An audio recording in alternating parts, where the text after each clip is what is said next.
Oke rekan-rekan sekalian, selamat datang. Kita akan bedah tuntas misi besar kita bersama untuk tahun 2026, yaitu menyukseskan penilaian mandiri pembangunan zona integritas atau biar gampang kita sebut aja PMPZI. Yuk kita lihat rencana aksinya. Nah, biar kita semua satu frekuensi, ini dia agenda kita. Kita akan mulai dari visi besarnya dulu, apa itu misi zona integritas, lalu kita lihat alat-alat baru yang bakal kita pakai. Setelah itu kita langsung masuk ke aksi nyata di bulan Februari dan Maret. Siap? Langsung aja kita mulai.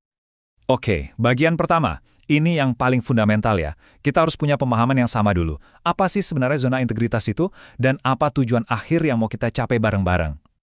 Nah, ini dia pertanyaan besarnya. Ini tantangan utama kita. Gimana caranya kita bisa menggerakkan ratusan satuan kerja, ratusan loh, secara bersamaan, serentak, dan terkoordinasi. Ini bukan pekerjaan gampang, tapi kita sudah punya strateginya. Jadi, kalau kita kerucutkan lagi, misi kita ini punya dua sasaran utama. Simple, tapi dampaknya luar biasa. Pertama, jelas, kita mau pemerintahan yang bersih, bebas dari KKN. Kedua, yang ini nih yang bakal dirasain langsung sama masyarakat, kita mau ada peningkatan kualitas pelayanan publik yang signifikan. Dua hal ini adalah tujuan akhir kita. Oke, tantangannya kan besar banget ya. Nah, tentu kita nggak bisa pakai cara-cara lama untuk menaklukkannya.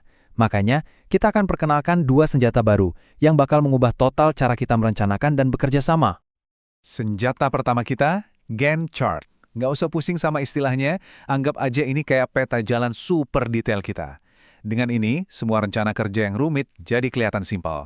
Siapa mengerjakan apa, kapan tenggat waktunya, semua jelas terpantau dalam satu layar.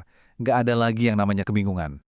Dan gambar ini nunjukin alurnya dengan jelas banget. Kita bergerak secara sistematis, mulai dari perencanaan, implementasi, sampai evaluasi. Dan yang paling penting, kata kuncinya adalah terukur. Setiap langkahnya bisa kita ukur dan kita pantau progresnya.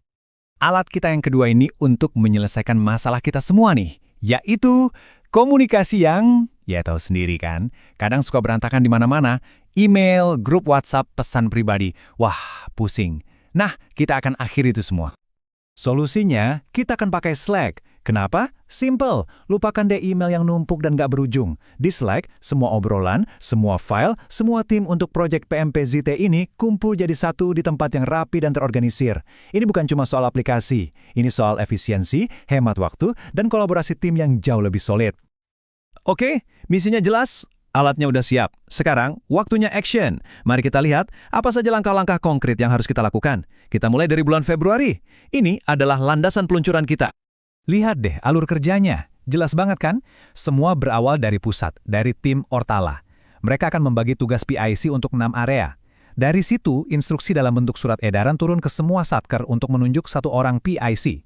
Begitu PIC ditunjuk, semuanya wajib gabung ke workspace Slack kita. Dan puncaknya, kita semua akan kumpul di rapat daring perdana via Zoom. Inilah mesin yang kita panaskan di bulan Februari. Nah, setelah fondasi di bulan Februari udah kuat, kita langsung tancap gas di bulan Maret untuk mencapai target penting pertama kita. Di bulan Maret, fokus kita cuma satu, benar-benar satu, setajam laser, peningkatan kualitas pelayanan publik. Seluruh energi, sumber daya, dan perhatian kita selama sebulan penuh akan kita curahkan ke area ini. Ini prioritas nomor satu kita di awal perjalanan. Dan biar nggak ada simpang siur, tanggung jawabnya sudah sangat jelas. Untuk fokus di bulan Maret ini, PIC utamanya adalah Rifki Rimbawan dari tim Ortala. Beliau akan didampingi penuh oleh tim kerja PTSP dan KUB. Jadi jelas ya, siapa yang memimpin dan siapa yang mendukung. Oke, sekarang coba kita zoom out sedikit. Gimana sih langkah-langkah di Februari dan Maret ini nyambungnya ke gambaran besar sepanjang tahun? Yuk, kita lihat perjalanan lengkapnya. Ini dia peta jalan kita selama setahun penuh. Kelihatan kan polanya?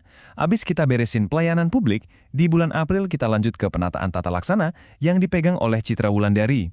Terus di bulan Mei, giliran Sapta Dwi Putri di area penataan SDM, dan begitu seterusnya.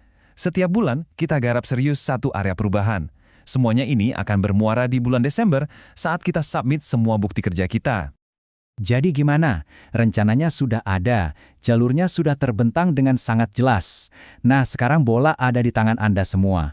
Pertanyaannya bukan lagi apa yang harus kita lakukan, tapi lebih personal. Langkah konkret pertama apa yang akan Anda ambil setelah ini? Aksi dimulai dari sekarang. Mari kita wujudkan bersama.